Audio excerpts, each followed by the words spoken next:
तो इस वक्त यहाँ पे 9:15 बजे हैं और अब जाके कहीं जो है यहाँ पे थोड़ा अंधेरा हुआ है। तो काफ़ी लेट यहाँ दिन ढलता है, काफ़ी सरप्राइजिंग है मेरे लिए। यहाँ तक आए हैं तो उसका भी थोड़ा टेस्ट लिया जाए। ये देखिए इस तरीके से इन्होंने रोटी में लपेट के दिया है। और क्योंकि मैंने कई लोगों से बातचीत की, वो सब बहुत हाई फाई पैसे मांग रहे थे। 400 450 यूरो का मतलब होता है तकरीबन 15,000 लीरा। तो आप खुद ही कंपेयर कर सकते हैं कहाँ 15,000 और कहाँ 1600 या 1700 टर्किश लीरा। तो बहुत फर्क।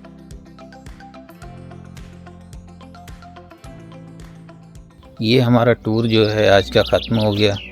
ओटोमन एम्पायर की जो फाउंडेशन में जो लोग शामिल थे, हमने उन सारी जगहों को, उनके मकबरों को जो है विज़िट कर लिया है, देख लिया है वहाँ पे क्या चीज़ें हैं। और शायद ये दिन की हमारी आखिरी विज़िट है।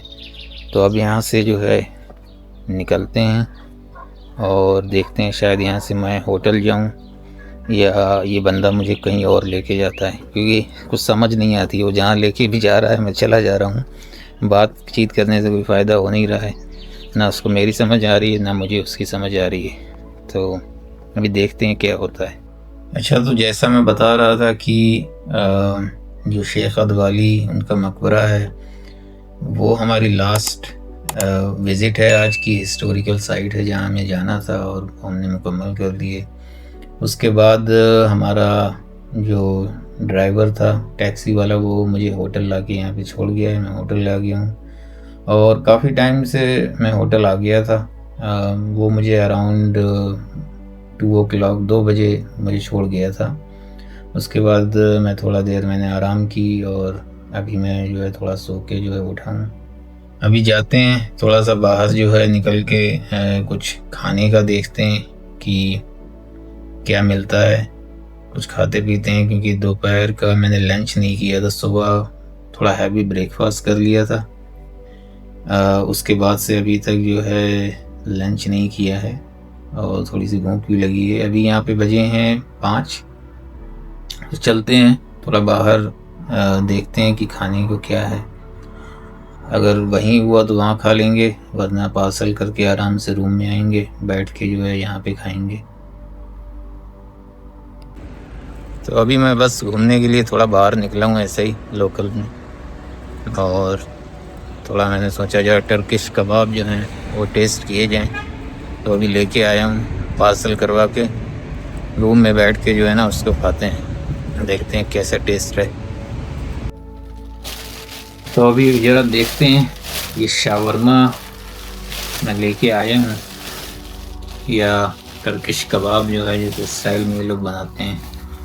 देखते हैं, इसकी ओपनिंग करते हैं और इसको खा के जो है देखते हैं कैसा टेस्ट है।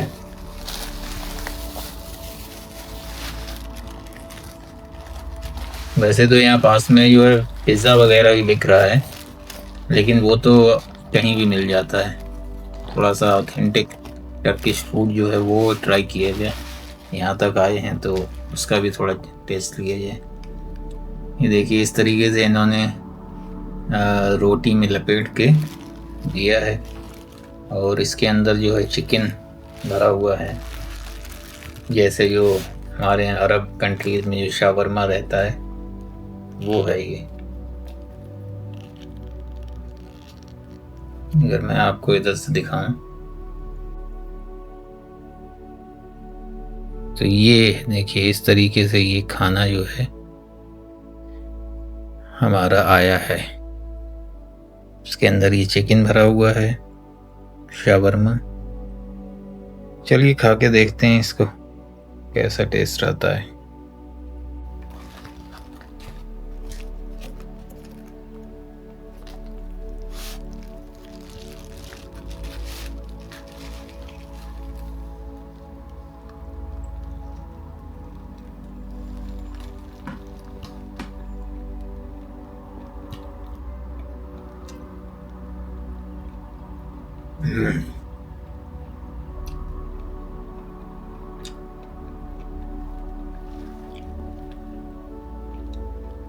अच्छा है। और इतना हैवी है कि एक में ही जो है आपका काम हो जाएगा, आपको और खाने की ज़रूरत नहीं। मैं तो सोच रहा था शायद ये कम पड़ेगा, बट इनफ है।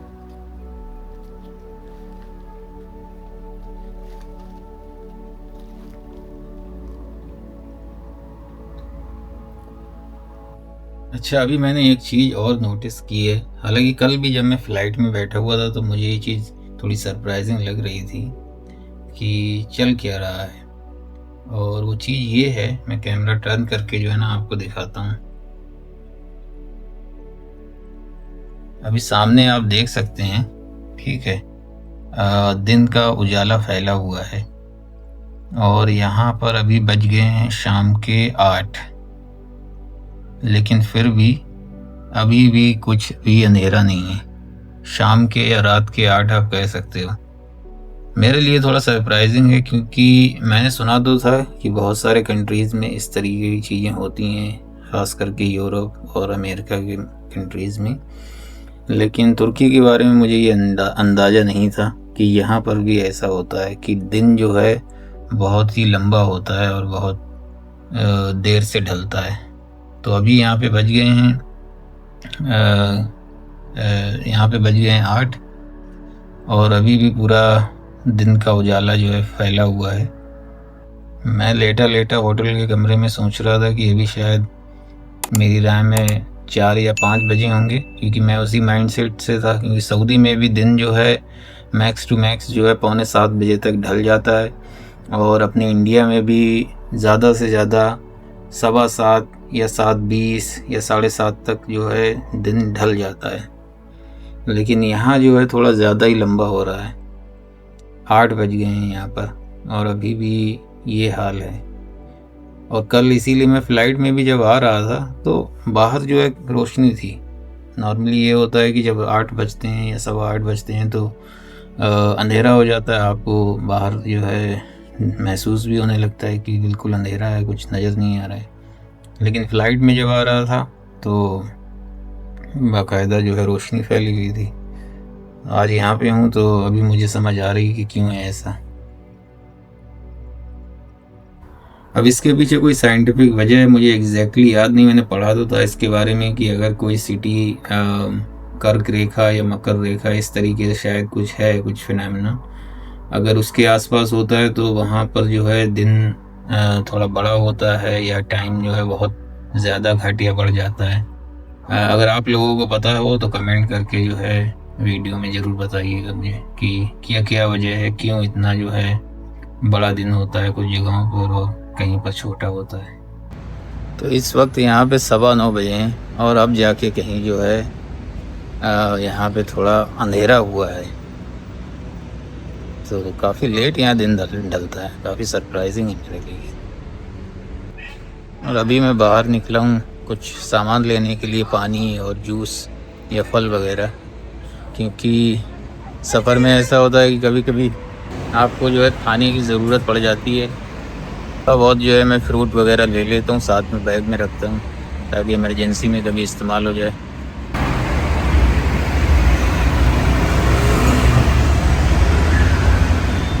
चलिए अब वापस से जो है होटल में चलते हैं और इसके बाद अब जो है बस यही है लास्ट, सोते हैं होटल में। तो आज का जो हमारा सऊद और बिलेचिक का टूर था उसे हम यहीं पे ख़त्म करते हैं।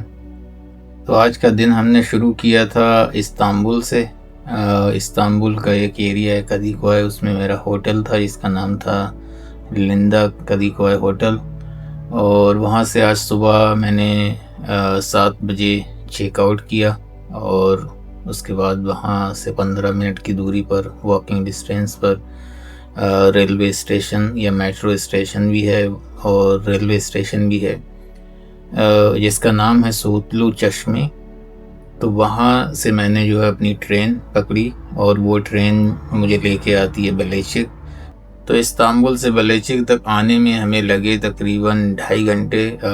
7:54 पर वहाँ से ट्रेन थी और उसने हमें 10:11 पर बलेचिक में उतार दिया।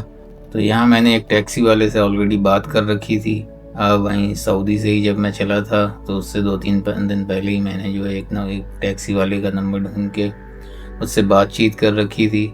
और ये बंदा जो है बहुत ज़बरदस्त है। इंग्लिश उसको नहीं आती है, बहुत थोड़ी बहुत छोटी थोड़ी मोड़ी उसको आती है, लेकिन आदत का बहुत अच्छा बंदा है। और पैसे भी उसने बहुत ही मुनासिब लिए हैं, कोई ज़्यादा नहीं लिए। मैंने एक बंदे से बात की थी, वो कह रहा था कि आपको बिलहचिक और सऊद का टूर कराने के 400 यूरो मांग रहा था। पहले उसने कहा 450 यूरो, फिर उसने कहा 400 यूरो। और मैं अपना पूरा जो तुर्की का सफ़र है उसके लिए ही सिर्फ 500 यूरो जो है वो लेके आया हूँ। और उसमें से भी मेरा प्लान ये है कि मैं कुछ बचा के ले जाऊँ अगर कोशिश कर सका तो। और वो बंदा 450 मांग रहा था। इस बंदे से मेरी बातचीत हुई, इसने बड़े जेन्युइन पैसे मांगे। ये मुझे जो है पूरा यहाँ का जो बिलहचिक और सऊद का टूर है इसने मुझे 1700 टर्किश लीरा में कराया है। और मैंने फिर इसको जो है इसकी ईमानदारी से खुश होकर इसको 100 लीरा और एक्स्ट्रा दिए, क्योंकि मैंने कई लोगों से बातचीत की, वो सब बहुत हाई फाई पैसे मांग रहे थे। 400 450 का मतलब होता है 400 450 यूरो का मतलब होता है तकरीबन 15,000 लीरा। तो आप खुद ही कंपेयर कर सकते हैं कहाँ 15,000 और कहाँ 1600 या 1700 टर्किश लीरा। तो बहुत फ़र्क है, क्योंकि टूरिस्ट को पता नहीं होता है और जो टूर ऑपरेटर होते हैं वो बहुत ज़्यादा पैसे मांगते हैं। जिनके पास होते हैं वो देते हैं, जिनको पता नहीं होता वो देते हैं। लेकिन मैंने थोड़ी सी रिसर्च पहले ही कर रखी थी, तो एक बंदे का नंबर मुझे मिल गया था यहाँ का लोकल टैक्सी वाला, और उससे मैंने बातचीत की तो ये मसला जो है हल हो गया। फ़िलहाल बंदा बहुत अच्छा है। इसका मैं नंबर भी अपने वीडियो के डिस्क्रिप्शन में डाल दूँगा, ताकि अगर कोई और फ्यूचर में यहाँ पर आ रहा हो तो उसको भी आसानी हो जाए। बंदे की उम्र 60 साल है, 60 ईयर्स, और अभी भी काम कर रहा है। अब मेरी उससे और कोई इतनी बातचीत हो नहीं पाई कि 60 साल रिटायरमेंट की उम्र में क्यों टैक्सी चला रहा है या क्या है, क्योंकि वही लैंग्वेज बैरियर, उसको हिंदी या इंग्लिश नहीं आती है और हमें जो है इतनी टर्किश नहीं आती है, तो बस काम चलाओ जो है बातचीत होती रही। तो फिर उस बंदे से हमारी जो है टैक्सी ड्राइवर से हमारी मुलाकात हुई, और उससे ऐसी टूटी फूटी इंग्लिश या जैसे भी कम्युनिकेट कर सके, जो मुझे उसका पूरा प्लान समझ में आया। वो बोला कि हम यहाँ से जाएंगे, पहले अर्तुगरुल गाज़ी के मकबरे पे जाएंगे, फिर वापस बिलहचिक आएंगे, यहाँ शेख अदवाली और बाला खातून उनके मकबरे पे जाएंगे। और वैसे ही वो फिर मुझे लेके जाने लगा, और मैंने भी उससे ज़्यादा पूछा नहीं। जहाँ जहाँ भी वो लेके गया उसके साथ में जाता रहा, जितना मुझे समझ आता रहा मैं समझता रहा उससे। और बहुत सारी चीज़ें मुझे खुद भी पता थी, क्योंकि मैंने खुद भी पहले से बहुत सारे वीडियोस जो हैं वो देख रखे थे, तो मुझे खुद भी पता थी। तो मैं बस उसके साथ जाता रहा और घूमता रहा। लास्ट में वो बंदा जो है हमें लेके आया शेख अदवाली के मकबरे पे, और उसी मकबरे के पास एक मस्जिद भी है, या जामा मस्जिद आप कह सकते हैं, जिसमें जुमे की नमाज़ होती है यहाँ पर। उस मस्जिद का नाम था बुरहान वाजी मस्जिद। वैसे यहाँ तुर्की में जो मस्जिद है उसको जामी बोलते हैं, जामी या जामिया, इस तरीके से ही लोग उसको कहते हैं। मस्जिद कम ही जो है वर्ड इस्तेमाल होता है। तो शेख अदवाली के ही मकबरे के पास और भी बहुत भीड़ थी, और सारे के सारे जो है ना लोकल ही लोग थे, और सारे इस बंदे को जानते हैं। आई थिंक सबसे इसका हाय हेलो था। फिर इस बंदे ने जो है मुझे बाकी सारे लोगों से भी मिलवाया, उनसे भी मेरी काफ़ी देर तक बातचीत होती रही। हालांकि उनकी भी इंग्लिश कोई इतनी ख़ास अच्छी नहीं थी, लेकिन जो भी थोड़ी बहुत बातचीत हो सकी तो मैंने की, उनसे जानने की कोशिश की, उनका कल्चर क्या चल रहा है उनकी ज़िंदगियों में। थोड़ा बहुत उनसे जो है इस तरीके से पूछा, अपने बारे में भी उन्होंने बताया, पूछ रहे थे कहाँ से आए हो, क्या काम करते हो, ये सारी चीज़ें उनके साथ बैठ के बातचीत हुई। और फिर उन्होंने जो है उन लोगों ने कुछ टर्किश कॉफ़ी और यहाँ की मिठाई और स्वीट्स वगैरह कुछ मिला जो है मंगा के वो भी खाओ पियो आराम से। तो फिर वो मैंने खाई। उनमें से एक बंदा बोल रहा था कि उसका वहाँ पे कोई बिजनेस सेटअप है, कोई रेस्टोरेंट वगैरह वो चला रहा है। तो बता रहा था कि मेरा बिजनेस है यहाँ पे और ये सारी चीज़ें वो बता रहा था। काफ़ी सही था एक्सपीरियंस। उन लोगों से बातचीत करके काफ़ी कुछ पता चला यहाँ पे क्या चल रहा है, कैसा माहौल रहता है। उसकी रिकॉर्डिंग मैंने नहीं की क्योंकि अच्छा नहीं लगता है। लोग कैमरे के सामने ज़्यादा खुल के बात भी नहीं करते हैं और बहुत सारे लोगों को पसंद भी नहीं है कि उनको आप रिकॉर्ड करो। बहुत सारे लोग बड़े अनकंफर्टेबल होते हैं। तो मैंने उसकी कोई रिकॉर्डिंग भी नहीं की और कोई ज़रूरत भी नहीं थी। कुछ ऐसा रिकॉर्डिंग लायक है, ब्लॉगिंग लायक हो भी नहीं रहा था और वो अच्छा भी नहीं लगता है। सुकून से उनसे बातचीत करो, मौका मिला है, जानो उन्हें, समझो, अपने बारे में बताओ, तो वो सारी चीज़ें अच्छी रहती हैं। फ़िलहाल उसके बाद वहाँ से निकल कर मैं होटल आ गया। आने के बाद थोड़ी देर जो है मैंने आराम किया और आराम करने के बाद मैं अभी जो है बाहर निकला हूँ, थोड़ा खाने पीने का सामान जो है लेकर आया हूँ और अब जो है वापस से मैं बस आ गया हूँ होटल में। अभी कहीं नहीं जाना है, सोना है और कल सुबह हमें यहाँ से जो है यही हमारा जो टैक्सी ड्राइवर है ये हमें लेके जाएगा बुरसा और वहाँ छोड़ के ये वापस आ जाएगा। अभी मुझे फ़िलहाल ये भी ख्याल आया है कि बुरसा में भी मुझे घूमना है तो टैक्सी या किसी चीज़ का सहारा लेना ही पड़ेगा। तो फिर से मैंने उसको मैसेज डाला है, अभी तक उसने चेक नहीं किया व्हाट्सएप पे कि कल जो है मेरे साथ, अगर उसको बुरसा के बारे में जानकारी है, मालूमात है कि क्या टूरिस्ट प्लेसेस हैं या जगहें हैं। वैसे तो गूगल पे सब कुछ मौजूद है, लेकिन ये है अगर बंदे को पता होता है तो फिर वो अपने आप ले जाता रहता है। आपको ज़्यादा जो है जद्दोजहद नहीं करनी पड़ती है, वरना बताना पड़ता है गूगल मैप पे ये लोकेशन, ये डायरेक्शन, फलाना ढिमकाना। तो मैंने उससे पूछा अगर उसको आइडिया है तो कल वो मुझे जो है बुरसा का एक टूर कराए, सारी हिस्टोरिकल जो साइट्स हैं, लोकल साइट सीइंग है वो कराए और जो भी पैसा वो मुझे बताए। तो देखते हैं अभी क्या उसका कुछ रिप्लाई आता तो ठीक है, वरना सुबह में वो मुझे छोड़ने तो जाएगा ही। सुबह मैंने उसको 7 बजे का जो है टाइम दिया है, तो देखते हैं कितने बजे आता है और उससे फिर सुबह हम ये चीज़ फाइनलाइज़ कर लेंगे कि कराएगा या नहीं कराएगा। फ़िलहाल आज का अपना जो ब्लॉग है और डे है उसको यहीं पर ख़त्म करते हैं और आपसे अगले ब्लॉग में मुलाकात होती है। चैनल को सब्सक्राइब करना मत भूलिएगा। जिन लोगों ने सब्सक्राइब कर लिया है वो शेयर और कमेंट करना ना भूलें। दुआ में याद रखिए और आपसे अगले ब्लॉग में मुलाकात होती है।